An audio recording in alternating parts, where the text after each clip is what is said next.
Bienvenue pour cette exploration des sources sur Tamagawa à Tokyo. On a sous les yeux des documents qui nous plongent vraiment dans l'histoire de ce quartier, de ses origines comme regroupement de villages jusqu'à son intégration dans Setagaya. Notre but aujourd'hui, c'est de dénicher ensemble ces récits historiques, parfois un peu oubliés, et les traces qu'ils ont laissées. Oui, tout à fait. Le Tamagawa qu'on connaît aujourd'hui, c'est vraiment le résultat d'une longue histoire. Il a été formé officiellement en 1889, donc ère Meiji, par la fusion de 8 villages. 8 villages? Oui. D'accord. Et le nom, Tamagawa, ça vient d'où? Alors, il y a un petit débat. Peut-être de la rivière Tama, bien sûr, ou alors, ce qui est intéressant, c'est que ça pourrait venir de l'école primaire locale, la Tamagawa Shogatko. Ah, Oui, fondée un peu avant, en 1874. Et l'école aurait, en quelque sorte, donné son nom à la nouvelle entité. intéressant. Et apparemment, cette fusion ne s'est pas faite sans remous. Les documents parlent d'un certain esprit d'indépendance. Ah oui, très marqué. Il y a eu des tentatives, notamment en 1932, et puis de nouveau en 1947, pour créer carrément un Tamagawaku, un arrondissement propre. Séparés de Setagaya. Exactement, ça n'a pas abouti, mais ça montre bien cette volonté locale, cet attachement à une identité propre. Et cette volonté, on la retrouve aussi dans ce grand projet du début XXe siècle, non? Le remembrement agraire. Tout à fait. Le fameux Tamagawa Zen Kochi Serijigyo. Bon, en gros, c'était une réorganisation massive des terres agricoles, lancée par le maire de l'époque, Shoji Toyoda. L'idée était de moderniser, de planifier le développement résidentiel. Un projet énorme. J'imagine que ça n'a pas plu à tout le monde. Ah non, pas du tout. Les sources décrivent des conflits vraiment intenses entre ceux qui soutenaient le projet et les opposants. Ça allait jusqu'à des agressions physiques contre le maire lui-même. Carrément. Oui, mais malgré tout ça, c'est ce projet qui a vraiment façonné le paysage urbain qu'on voit aujourd'hui. Les rues bien droites, bien organisées dans les quartiers résidentiels, c'est l'héritage direct de cette période conflictuelle. C'est fou de penser à ça en se baladant là-bas aujourd'hui. Mais si on remonte encore un peu le temps, à l'époque Edo, l'eau semble jouer un rôle crucial, non? Le Tamagawa Josui? Ah, le Tamagawa Josui, oui, c'est une pièce maîtresse de l'histoire locale et même de Tokyo. Construit très tôt, en 1653. 1653. Oui, par les frères Tamagawa, Shoemon et Seiemon. C'était un aqueduc de 43 km, une véritable prouesse technique pour l'époque. Il a été absolument vital pour fournir de l'eau à Edo, qui était déjà une énorme ville.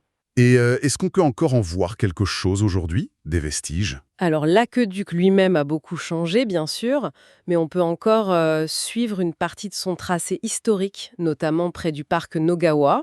C'est une balade intéressante. Et ce qui est amusant, c'est que le nom très connu de Futako Tamagawa Oui. viendrait justement de là. Futako, ça pourrait faire référence aux deux fils, les deux frères Tamagawa, et Tamagawa pour la rivière ou leur nom de famille. C'est un bel hommage, non? Ah oui, c'est une belle histoire. L'eau, source de vie donc. Et source de spiritualité aussi, si j'ai bien compris. Avec le sanctuaire Tamagawa Benten. Exactement. Qui s'appelle aujourd'hui Futako Jinja. Il est juste à côté de la gare. Il a été fondé vers 1710, donc peu après l'aqueduc, dédié à Benzaiten, la déesse de l'eau, de la musique, des arts. Et il y avait une source spéciale là-bas, hein? Oui, une source naturelle considérée comme miraculeuse.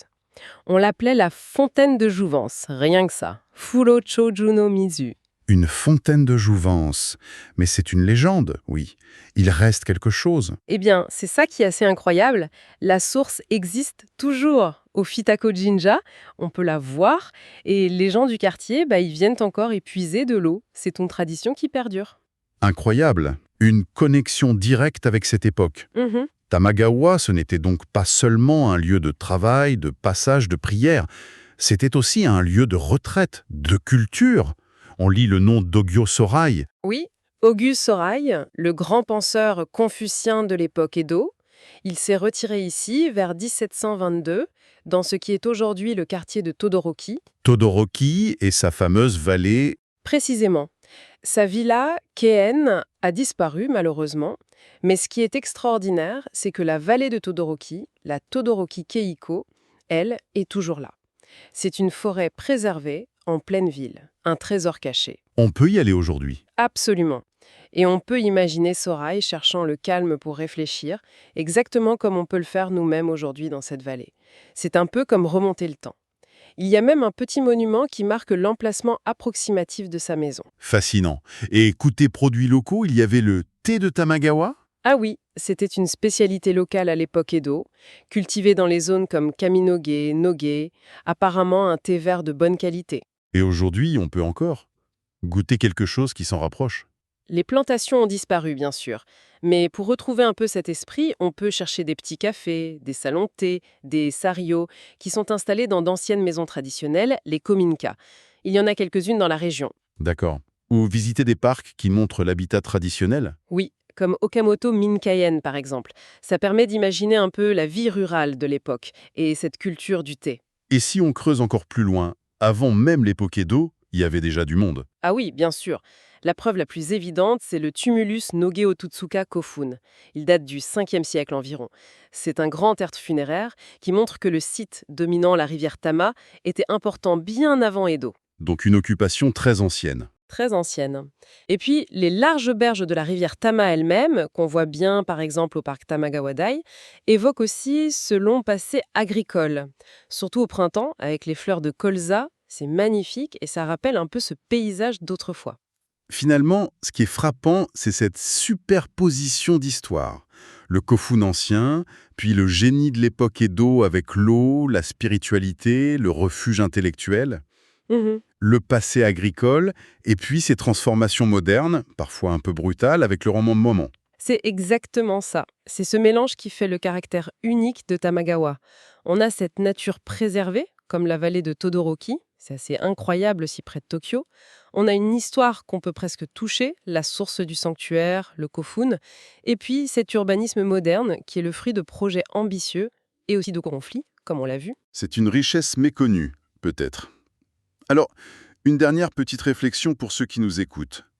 Quand on se promène aujourd'hui près de Futakota-Magawa Rise, ce quartier très moderne, ou dans les rues résidentielles tranquilles, se rendent-ils pas déjà à réaliser qu'il y a derrière tout ça l'effort des frères Tamagawa pour amener l'eau il y a des siècles, ou les luttes acharnées pour réorganiser les terres au début du XXe siècle? Est-ce que ça change pas un peu notre regard sur ces lieux?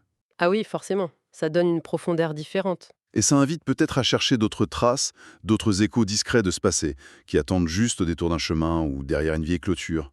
Qui sait ce qu'on pourrait encore découvrir?